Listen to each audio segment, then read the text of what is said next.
हे कृष्ण करुणा सिंधु दीनबंधो जगतपते गोपेश गोपिका कांत राधा कांत नमस्तुते। आप सबका स्वागत है श्रीमद् भगवद गीता के इस दूसरे अध्याय में। तो चलिए अब हम 41वें श्लोक का पाठ करते हैं।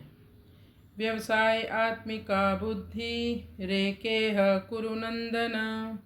व्यवसायात्मिका बुद्धि रेकेह कुरुनंदन। बहुशाखा हि अनंताश्च बुद्धयो अव्यवसायिनां।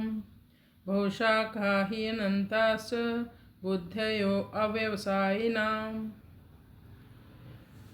भगवान ने अर्जुन से कहा कि मैं तुम्हें अभी तक सांख्य योग बता रहा था, अभी मैं तुम्हें भक्ति योग या बुद्धि योग के बारे में बताऊंगा। तो भगवान ने कहा, भक्ति मार्ग में अल्प प्रगति भी महान भय से रक्षा करती है, लेकिन वह भक्ति कैसी होनी चाहिए?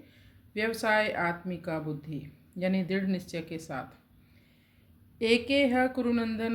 कुरुनंदन अर्जुन को कहते हैं। भगवान कहते हैं, हे कुरुनंदन, जिनकी बुद्धि दृढ़ है वह इस विषय में यानी भक्ति योग में केंद्रित होकर लगे रहते हैं। जिनकी बुद्धि जगह जगह लगी रहती है, जगह जगह बुद्धि का विभक्त करने से उन्हें जो फल मिलना चाहिए उससे वो लोग वंचित हो जाते हैं।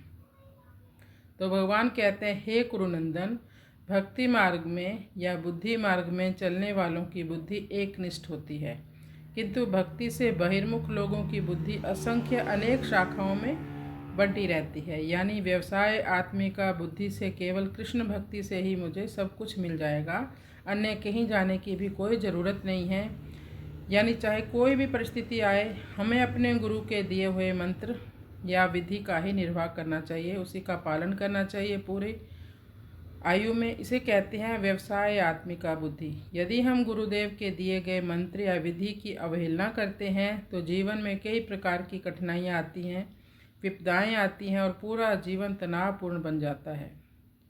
तभी कहा है, गुरुर ब्रह्मा गुरुर्विष्णु गुरुर्देवो महेश्वर गुरुर साक्षात परम ब्रह्म तस्मै श्री गुरुवे नमः। अभी हम ये जानेंगे कि बुद्धि अनेक शाखाओं में विभक्त क्यों हो जाती है। तो इसके लिए हम अगले श्लोकों को जानेंगे।